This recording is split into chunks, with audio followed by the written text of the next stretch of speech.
বেশি আগে যাস না।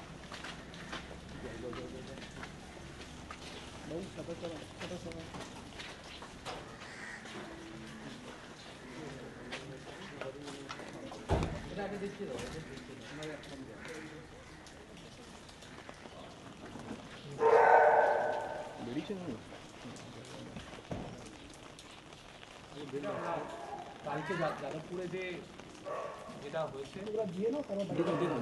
আপনাদের ডাকছে কথা বলুন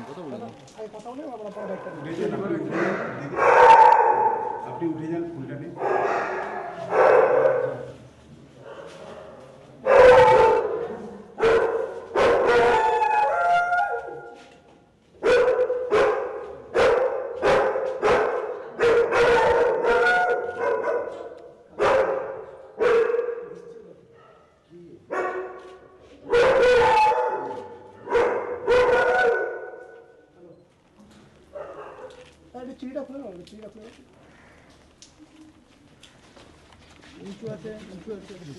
দেখে নিয়ে সবাই ভিসির বাড়িতে আসার প্রয়োজন পড়লো কারণ উনি ক্যাম্পাসে কথা শুনছেন না।